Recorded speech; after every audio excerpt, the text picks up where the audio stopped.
Feeling sleepy, anyone? Alex Ferguson should have no complaints today. Much better atmosphere for what can still be called the biggest fixture on the English calendar. But the significance for Arsenal goes way beyond any acrimonious history. Lose and they trail the top by 13 points after their worst ever start to a Premiership season. Both enjoyed Champions League success in midweek. Manchester United make 3 changes from the team that beat Celtic here. Edwin van der Sar has a stomach upset, so Thomas Kuszczak makes his debut. Ryan Giggs' injury effectively means that Darren Fletcher keeps his place, Cristiano Ronaldo returns, and John O'Shea is in for Michael Carrick. Arsenal without Henry, Van Persie, Diaby, Senderos, Clichy and Lauren injured. Gallas continues at left back in a youthful back line. The midfield will be key. Gilberto Silva, Fabregas, Kleb, Rosicki and Ljungberg make a 5, with Adebayor up front. Theo Walcott is on the bench. Toure, Fabregas, and Scholes was in quickly.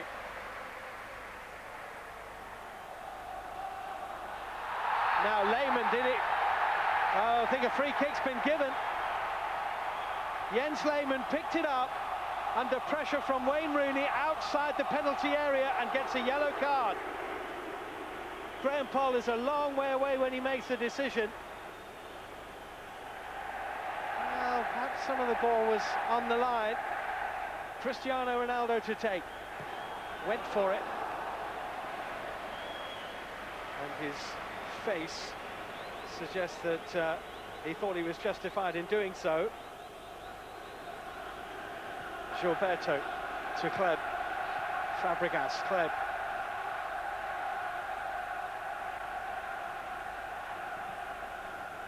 Rosicki. Kleb. That's beautifully done. Adebayor caught by Kuszczak. It must be a penalty, and it is. Graham Poll had absolutely no choice, and Thomas Kuszczak, the Pole, on his first appearance for Manchester United, has conceded a penalty. And will there be any further retribution from the referee here? There's definitely contact between Adebayor and Kuszczak. How much Adebayor left his boot in is a matter for conjecture. And perhaps that's why Graham Poll hasn't even shown the goalkeeper a card, but there's no question it was a penalty. Gilberto scored in Germany in midweek against Hamburg from the penalty spot. Can Thomas Kuszczak make amends? Can Gilberto Silva put Arsenal in front? It's Gilberto, and it's saved by Kuszczak. Instant hero.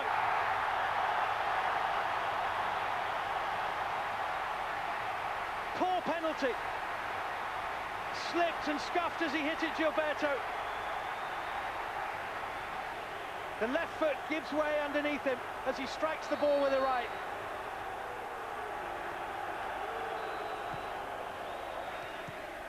Fabregas with the corner. Adebayor with the header off the post.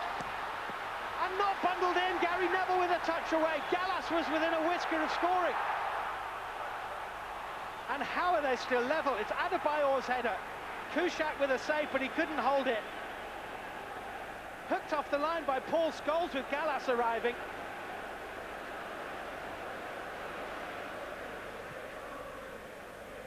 Adebayor trying to get in behind Ferdinand. Nice header down. Rosicki! Oh, what a good save!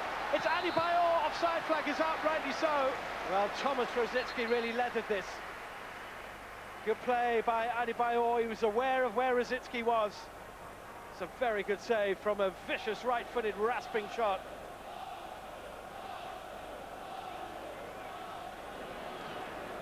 Celebrates 10 years in charge of Arsenal at the end of September, Arsene Wenger. Ronaldo is just caught by Eboué.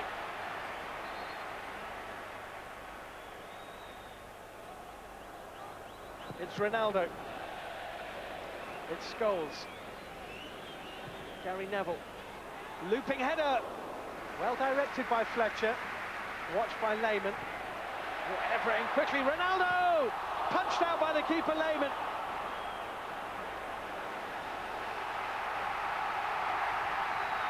Well, sometimes the quick distribution can be a great thing, sometimes it can land you in trouble.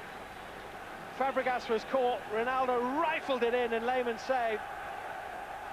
Arsenal have already lost in Manchester this season over at Eastlands, and that's a mistake by Fabregas, and Cristiano Ronaldo is onto it quickly after a look at Graham Poll, and the shot is a whisker away.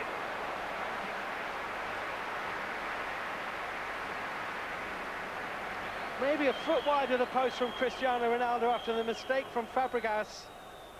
Certainly had Lehmann stretching. Gary Neville. And Sahar to Fletcher. Scholes bursting inside the penalty area. It's much, much deeper than that. It's Ronaldo! Brilliant save! It's a brilliant save from Jens Lehmann. It's absolutely poleaxed the Arsenal goalkeeper. But this is a top-draw, brave piece of goalkeeping. Full in the face. And that is why you don't see too many pretty goalkeepers.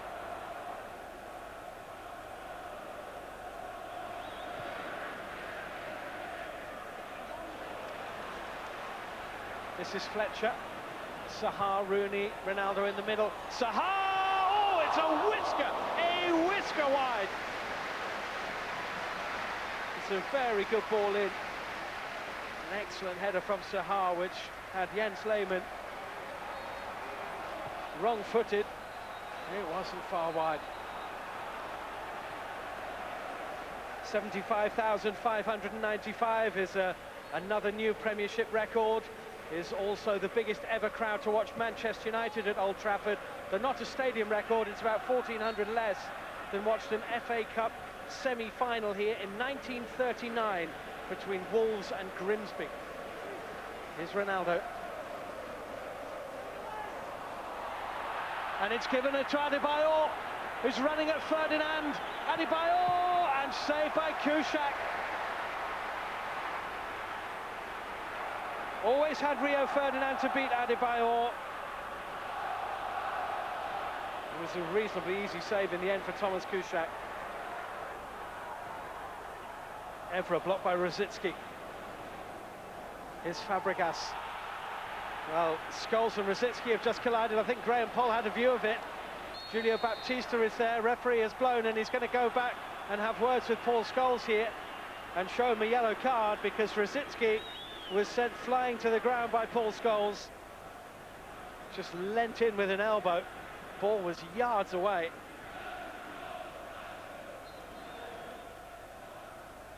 Kolo Touré. Oh my goodness me. He is a player who likes to get forward, loves to carry the ball from the back. He always had a glint in his eye here, Kolo Touré. Don't think anyone in red quite believed he was going to go for it. Not sure anyone in yellow did either. Arsenal have not beaten Manchester United in the Premiership since May 2002. 4 wins for United, 4 drawn since then. Fabregas. Carrick, though. No question Manchester United look the stronger just at the moment. That's a dreadful ball from O'Shea to Julio Baptista.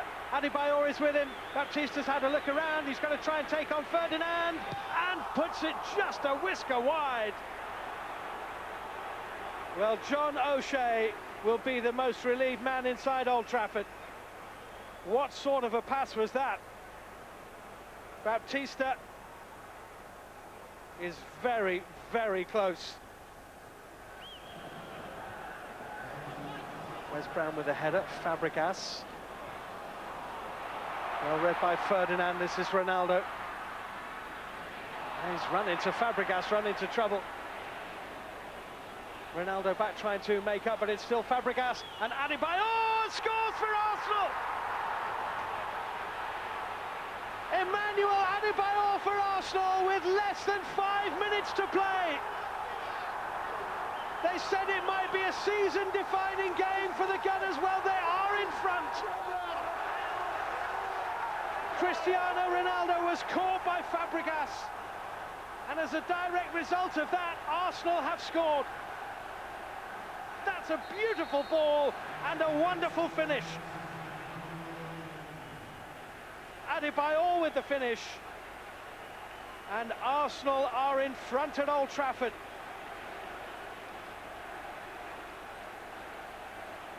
And back in the hunt. Now, Ronaldo.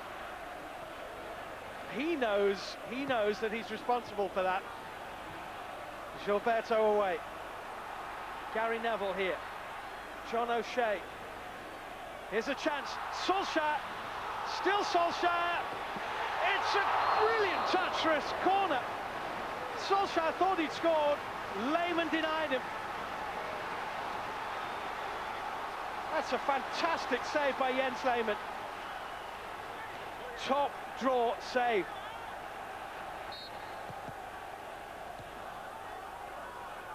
Arsene Wenger's side were looking potentially at a 13-point deficit between themselves and Manchester United had they come here and lost today. But Emmanuel Adebayor's goal means that that deficit is just 7 points as Graham Poll's whistle blows. Arsenal with a hugely significant victory. They thank their goal scorer, but also should thank their goalkeeper. Kuszczak saved Gilberto's penalty, but Arsenal have won in the end anyway. It's finished Manchester United 0, Arsenal 1. A loss today could have been a decisive loss, but for us it reinforces belief. I was not affected by the fact that we had not enough points, because I know enough these boys that they have quality and desire. But of course you need as well points to convince them, and what it can reinforce our belief that we are a very strong side. When you give the ball away with Arsenal, we found that still they're as good as anybody at springing off you if you make mistakes in midfield. And again today, the players and the type of players they have, that's one thing they haven't lost. They maybe lost a few experienced players in certain positions, but they've not lost the ability to break off you as quickly as anybody in Europe. Tell us what happened with your penalty, because you were unlucky. It was hard, you know. It was hard when I saw the keeper defend the ball. I slipped at the moment, you know. I couldn't stop. But this is part of the game, you know. I've seen a lot of big players miss the penalty. But after that, you know, everyone came to me and supported me. I think this was important for me, you know, because I kept calm on the game and I could help my teammates, you know, to win this game. It's going to be tighter this season, I think, because teams do seem to be a lot closer in certain matches, and we've just got to make sure we recover from this. And we always say at this club, when you lose a match, win your next one. You wouldn't have bet on this result from Arsenal, or would you, Lee? Well, you kind of would. You know, they've had a poor start by their standards and struggling. They needed a victory, and going against Manchester United away from home is a tough fixture. But Arsene's always talking about the resilience of this team, and it's going to come good, and the prospect of it being a great side. And it was a must-win game, really. A draw, you know, they get away with it, but I think they needed to win. To be 13 points behind United after 4 games would have been a disaster. But Alan, Man United showed them less respect than their previous opponents have. Well, I think that the previous 3 matches that Arsenal played this season, the teams that they're playing against have got men banging the ball, got into them, quick hustled them, harried them, never allowed them to play. Arsenal is still the best passing side in the Premiership, and Man United were just a tad open, probably because the great start they've had to the season. You know, they're going to Old Trafford in front of a massive crowd. They're looking for entertainment, they're looking for Manchester United to go forward, and Arsenal capitalised on that. What about the way Arsenal set up their midfield? I think Arsene Wenger got it spot on. He put 5 in midfield, but he didn't play them all in a line. When they had the ball, they separated, and they had 3 different lines, noticeable different lines on the pitch, and created angles and made the ball work for itself. They passed the ball round in these triangles. They made triangles all over the pitch. We see here, as the ball comes into midfield, they play the ball. There's triangle number 1. They could just pop the ball off. The player on the ball has got options. The midfield, Manchester United midfield, trying to get tight, and they're just popping the ball off to the nearest player. Again, the great ball forward to Fabregas, another triangle. Lays it off. As the ball comes into Rosicky, they can't get tight on him. Scholes misses his tackle. Where's the space? The space created behind the back 4. Freddie Lundberg's already on his way, and the ball's slid in. It was nice to see a square there instead of a triangle, actually. Here we get, well, we see it again here, Adrian. You get the ball, triangle, 2 passes on, popping it off. Scholes tries to get tight here. He can't get tight. He has to drop back in the hole. Ball's played in again. Manchester United dropping off. Another triangle coming up, here we go. Another triangle there. Paul Scholes still trying to get back. Yeah. Wes Brown's got a choice here. Do I go tight on a midfield player, not a forward? Do I go tight? Yeah, I do. What does that do? It creates a space behind him. As the ball gets popped off to Kleb eventually. Freddie Ljungberg, watch him at the top of your screen, he's already on his way. Kleb gets the ball. Great ball inside, just a bit strong, but Adebayor gets it in the end. Penalty. This is what I'm on about 3 lines. This is Gilberto on line number 1. Further up the field, 2 midfield players, and 2 further midfield players even further up the line. That in itself creates angles. Once you've got these angles on the pitch, you can start popping the ball off. 3 triangles there. And the 2 midfield players, I felt sorry for them. Scholes and O'Shea couldn't get near the ball all day long. And this eventually leads to Scholes getting substituted through exhaustion, really. He was chasing shadows the whole day. And that was because Arsenal got it right. When it goes wrong, they get accused of being too narrow, no width. But when they get it right like they did today, with no midfield pressure, they can play like that all day long. So they've been chasing shadows or indeed chasing triangles, but the point was it's always 3 against 2, it seemed to me. So how would you counteract that? I would say that was John Nash, a beautiful mind, to be fair, in all honesty. It's all about triangles. The Open University will be after. Well, you don't let them pass. You don't let them have the triangles. And that's what I'm trying to say. When they played Aston Villa and Middlesbrough at home, Man City away, you had 2 lines of 4 where they don't let them pass it through. It's harder to pass them through when you get men behind the ball and you negate the space. That's why Manchester United today were just a tad up. Lehmann, Jens Lehmann, he's idiosyncratic or mad as a balloon. Well, you know what you're going to get with him? You're going to get one moment of madness, and we got at least 2 or 3 today. And this is him with O'Shea, jumping for the ball. Look at this grimace. Look at his left hand and the grimace. But he's a passionate footballer. Sometimes goes a bit over the top. But this is what he's brilliant at. I think he doesn't get credit for his goalkeeping at times. This is a full-blooded shot. He stands up, bang. I mean, you save it with anything you can, he saved it. And this, from Solskjaer, I think this is a world-class save. And that's right towards the end of the game. Watch Solskjaer here. Can't believe that. What a save that was. You know what he is? He's great entertainment, but also a great keeper. Yeah. It really is. Okay. Here's the damage then. Man United's first defeat of the season was good news for the Blues of Chelsea and Portsmouth. Pompey stay top while Chelsea trail United only on goal difference. Newcastle and Arsenal climb into the top half. Fulham are now 8th. Blackburn's first win lifts them off the bottom all the way up to 12th. Man City, Spurs, Liverpool have their heads above water just outside the bottom 3. We'll finish with too good, too bad. Jose Mourinho here. He's just about to get stuck into the 4th. Official tears strips of him. I'm going to kill you, I'm going to kill you. No, I won't. I'll just give you a hug instead. It's just easier like that. Just let love break out. Benitez here. What is he on about? Go over the top, then swap, swap, swap, and swap back again. Didn't get it first time? OK. Swap, swap, swap, swap. But I'm sure you just look in his eyes now, you can tell he's confused himself. He's absolutely baffled. What on earth was that about? He is bewildered. Look at him. What was I saying? Here we have Diouf. He's having a proper moan here. This is precisely what my daughter does when I refuse her a second helping of ice cream. Just tantruming. It's wrong. Grow up, son, will you, for heaven's sake. Toure does his groin or something at the top of his leg, but he didn't run it off. He kind of just minces it off with his hand on his hip. We love this. Can you imagine Keown or Tony Adams or somebody doing this? Let's have another look. The mince, that's the Toure mince, and we absolutely love him for him. There's an absolutely brilliant bit of commentary from Tony Gobber here. Oh, Mark Hughes pulls his trousers up in a gesture which says the job's done. Let's have a look. Was he pulling his trousers up as if to say the job's done? Yes, I believe he was. You know, that is what Tony Gobber spotted, and well done, Tony. We thank you very much for that. We'll just pull our trousers up as if to say the job is done. Thank you very much indeed. Join us next week. Bye for now. Against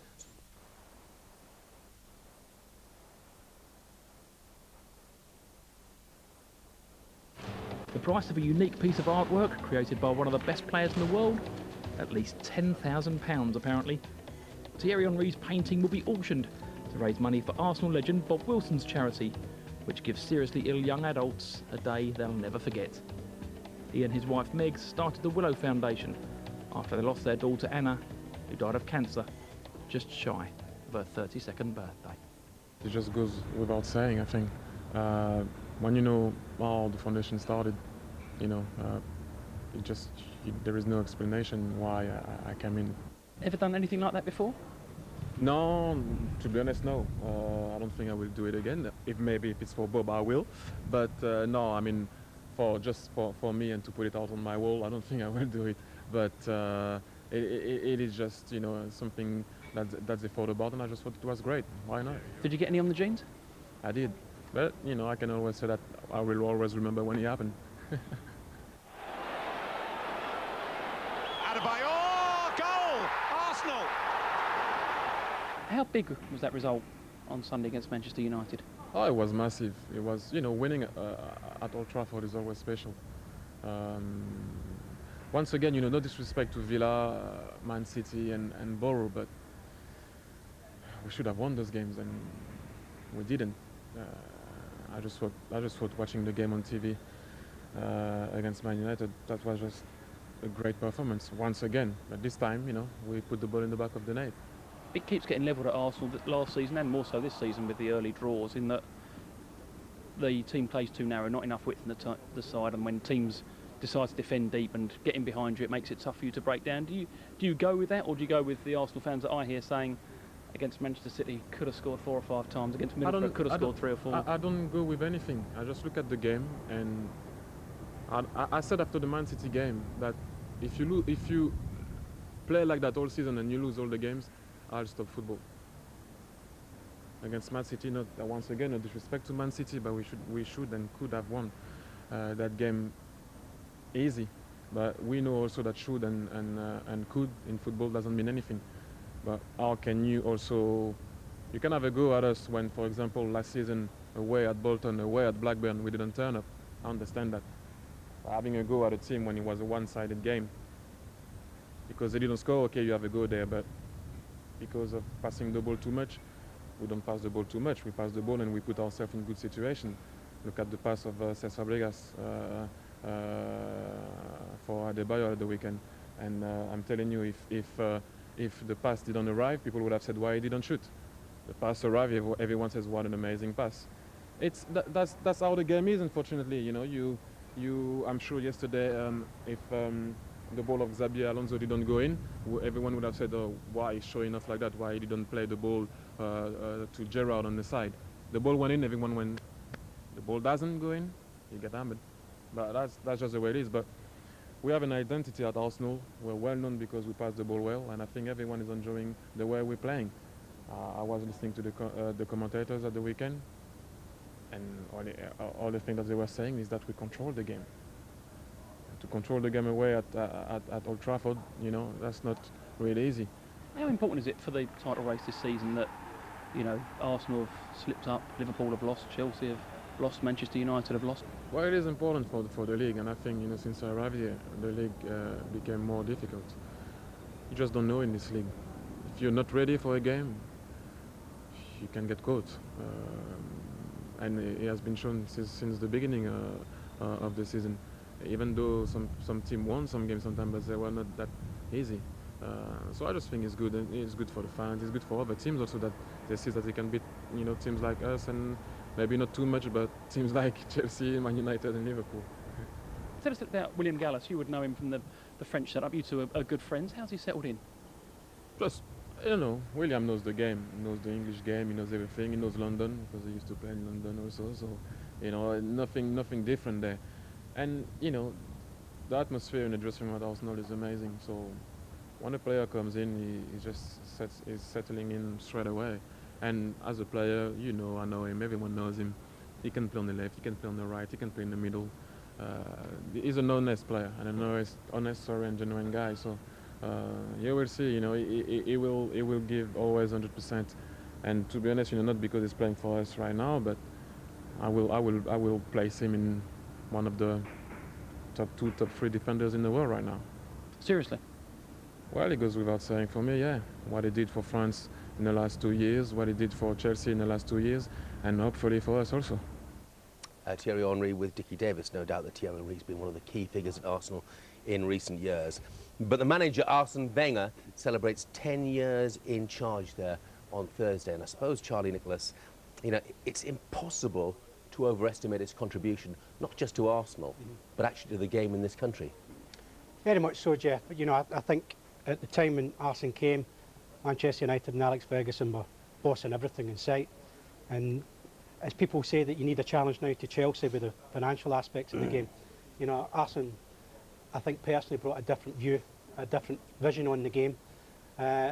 Totally understand Thierry's comments there when he says we still get hammered for not finishing teams off. They're as good a team as I've ever seen in my lifetime, Arsenal, the way they play. And that's the personality of the manager. You know, he doesn't shout and scream, ball it down everybody's face. He's controlled, he does it his way. Sometimes accused of not having a plan B, but the success of Arsenal and the way that he's taken away that boring tag, moved them on, a big stadium now, played his part in that, it's massive. He's made a massive contribution to the British game, and I think not just to Arsenal, but I think when you go and on your travels away from home, Jeff, and opposition fans clap when you see Arsenal coming to town, that's respect, and he's earned that respect. And how much Peter Reid will he have enjoyed going to Old Trafford, having been written off by a lot of the pundits, and going there and winning? And would you say winning deservedly? Yeah, I thought they were excellent. I just had a sneak for them on the day, to be perfectly honest. And like Thierry Henry said there, they controlled the game. They controlled it by passing. And I'd agree with Charlie, they're a great team to watch. They play football the way it should be played, you know, passing, great movements in the side, and every one of the players has got really good technique. But on the day, I mean, and Fabregas in the middle of the park, winning balls, and this is just, that's an exquisite pass. That's so good, that pass, and the finish, absolutely fantastic football. The only thing and it's nothing again, I don't think they score enough goals off dead balls. If there's going to be one slight criticism, I think you know, when you look at teams and you look at goals, a lot of scores from dead balls, and Arsenal don't get the fair share, but as a football side, I think that's only a little thing, you know. Oh yeah, because you look at the bigger you know, picture, they're absolutely fantastic. It's like that game last week, and if they draw again, if it's 0-0, everybody's saying, oh, Arsenal control the game again, but they haven't been able to score. Just that one pass, the one strike, outstretched leg, getting the deserved victory. But you're saying to yourself, if they come away and it's 0-0, even the Arsenal fans are going, oh, why have we gone with 5 in midfield? Well, we don't play like that. We're normally 2 up front. So there's criticism laid at your door. But who can criticise the way Arsenal play? It is fantastic. Yeah, we want to see them win games. Yes, they did batter Manchester City, but they couldn't put the ball in the back of there. But they're not going to change the ways, and I think that is great from the manager, from the players. They want to play the game as they should be doing that. And you're right, Arsenal come to town, and you know you're going to see a great game of football. I still think they need a finisher, Phil. I do. I think they play some great football. Someone like Ian Wright, I mean, I know there ain't many Ian Wrights about. There's someone who's going to tap in and get the 6-yard goals for Arsenal, because I think if they had someone like that, I think that really would help them, because they play fantastic football. You've got the top man up front. I think he needs a bit of help at times during the season, and they haven't had a finisher since Ian Wright. Two away games, though, without Thierry Henry. Hamburg, victory, shooting from distance, and then going to Manchester United and controlling the football match without Thierry Henry. A big confidence booster, I think, for the squad. One of the biggest things I think that Arsene Wenger's done as well, I think when he first got there, he had George Graham's old back four. I think people laid that on the door. Well, let's see when these get too old. And he's built another team. He's done fantastically well, and that's the yardstick you go by when you build teams, and certainly Arsene Wenger's done that. Yeah, but he enhanced their careers as well, didn't he? Tony Adams and everything. He brought some great things into the football club, and he prolonged those players individually. The careers won't give them more trophies and everything. And at first, people were looking at us, Arsene, who is this guy? And the coming stadium, in here. The stadium and as well. Thinking, He's been heavily involved in the stadium as well. The legacy's there, isn't he? Yeah, and the kids that he's brought in. You know, I mean, Cesc Fabregas. They're talking about, you know, a new 8-year contract, but why only 8 years?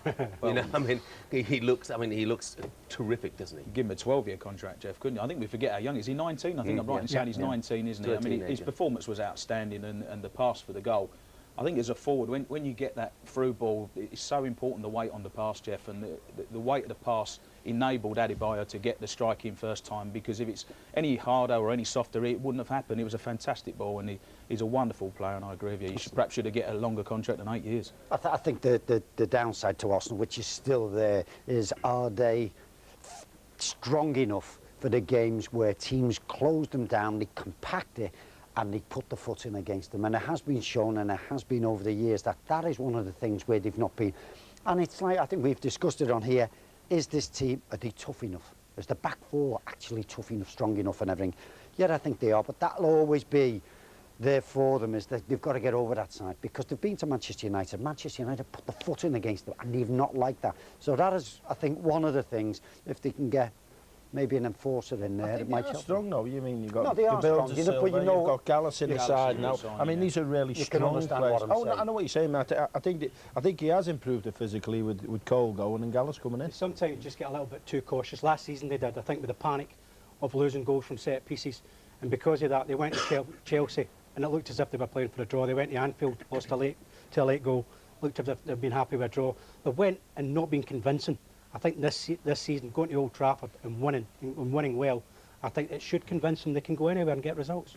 Because it's Neil Warnock's 1000th game in charge for Sheffield United. We'll talk about that a bit more a little later. But you know, Tony, I mean, Sheffield United, they work so hard, but they lost at home to Reading last week, and I just wonder how big an effect that will have on morale, because they'll have been looking at games like that, Reading at home, side have gone up, and we've lost. We still haven't got points on the board. Yeah, and the week before the game that I was at, Jeff's Blackburn Rovers game, there was 3 penalties in the match, but they had enough chances in the second half to take and win the game. The Reading game would have been a big disappointment, because they're obviously 2 of the 3 clubs that come up, and I think you sort of can gauge where you are in terms of the start of the season. And the highlights I saw, they were certainly outplayed in the first half hour of the match, and quickly went 2 goals down. I do fear for Sheffield United. I've got a lot of time for Neil Warnock, and particularly Stuart McCall, my old teammate at Everton, and they've done a really, really good job. But you just look at the players, you look at the squad in depth, and there's some really, really good Championship players there, Jeff. I just don't know whether there's Premiership quality, and I always say it, you've got to look for someone to get you 10 Premiership goals in the season to give you a chance. I don't know whether Rob Hulse can do it. Nada is it, you've got him. Danny Webber's a good player, but he's unproven. I don't know where the goals are going to come from, Jeff. That's the problem. Neil Warnock himself says, Peter, he said, we would need a miracle for us to win today. Do you believe in miracles? I think that'll be a bit tongue-in-cheek to his players. I think that's a way of motivating them. But it's a very, very difficult game. I can't see. I think the result last week Arsenal has got the confidence up and on a roll, and I fear for Sheffield United today. I mean, they work hard, they'll try to shut down, but when Arsenal are playing well, it's very, very difficult. Even though at the Emirates Stadium, I don't think they've been that good. I think they're taking time to bed into the new stadium, but they've got so many quality players, and you know, I think they'll have to have a lot of luck to get a result today. Well, I did the game last week, and they're playing against Reading, and you're right, it's a game where they'll think, well, they should take 3 points from it. But for half an hour, Reading absolutely battered them. They couldn't even, they're playing at home, and the crowd started getting on the back after about 15 minutes. Reading were just fantastic. But they showed a true fighting spirit that they have, which they're going to need today to come back into the game, and nearly got something out of it. But it just shows the lacking quality that he had, that Reading's gone there and dominated proceedings.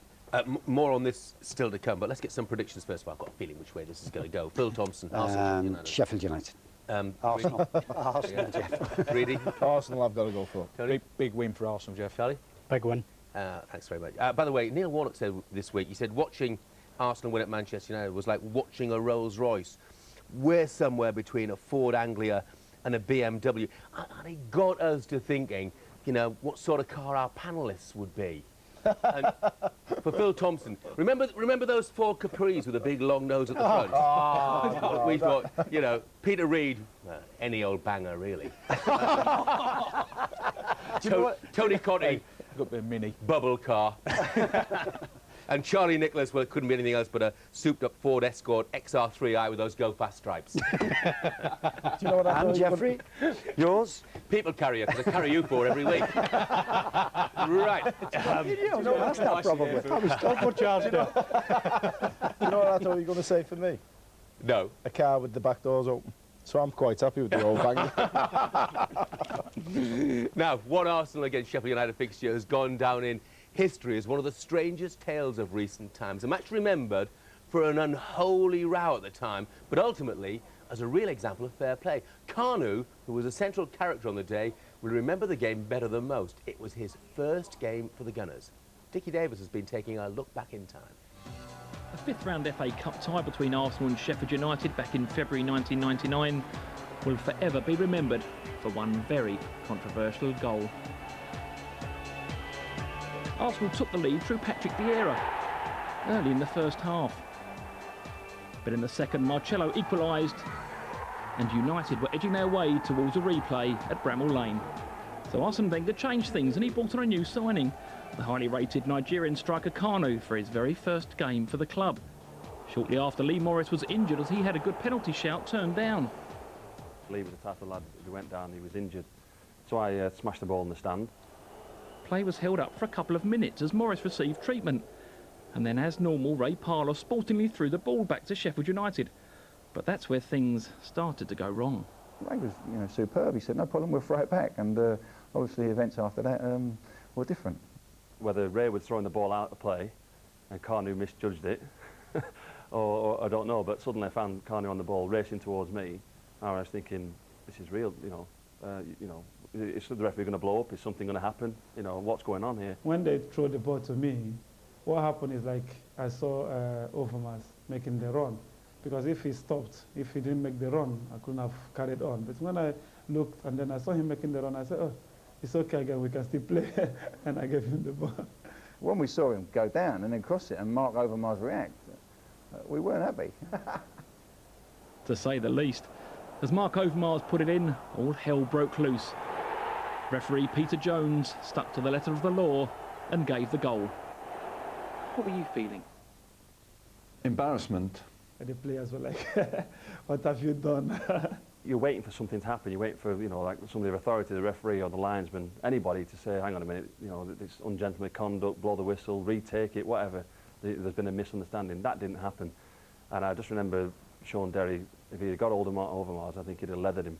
But he couldn't catch him because he ran back as quick as he'd run forward to get the goal. There is an overriding image of Mark Overmars coming away with a slightly sheepish look on his face as he celebrates, and you...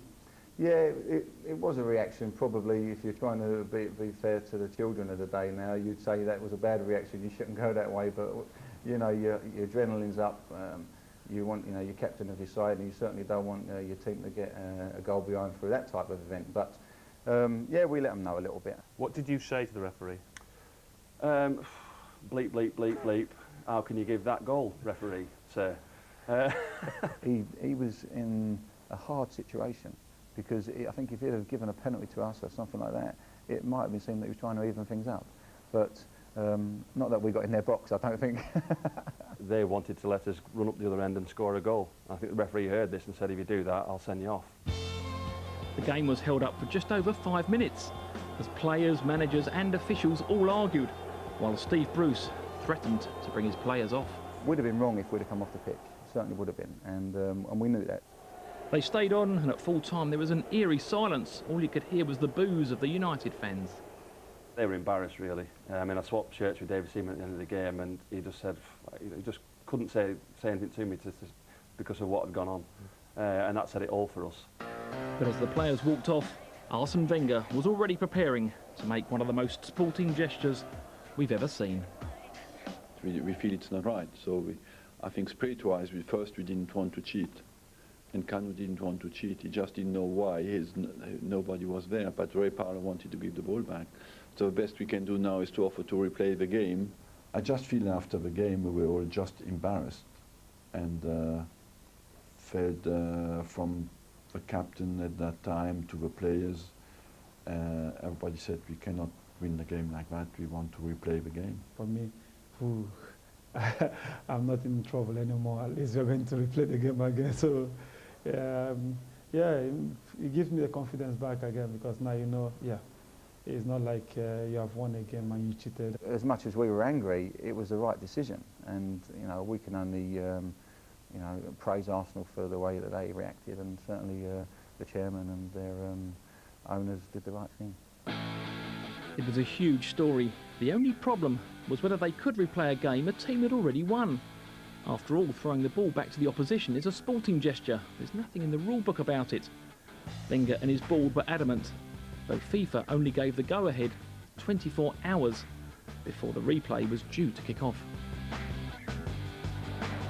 And 10 days later it finished 2-1 again. No controversy this time, just a moment of brilliance. How do you look back on the whole thing? It was my first game. You did say you wanted to make an impression, and yeah, you did. That's not the right one. It's not the right one. I just wanted to score and just to do something for the fans, but it turns out that way. To be fair to Mark Overmars, my son David was the mascot that day, and he came into the players' room afterwards, and he presented him with a shirt from the goal, and he signed it. So it was a lovely gesture. I spoke to my mum the day after, and she said, "Did you see that ridiculous goalkeeper running from the box to the halfway line in that pink shirt?" I said, "Mum, that was me." As a club, Sheffield United did themselves proud that day. But the good of football was achieved by Arsenal. And the only person involved in those matches who made it to the FA Cup final later that season, the referee, Peter Jones. That was an astonishing story, wasn't it? And we've talked about the impact of Arsene Wenger on the game in this country, and well, there's something else he's brought to the game, and that was honesty and integrity.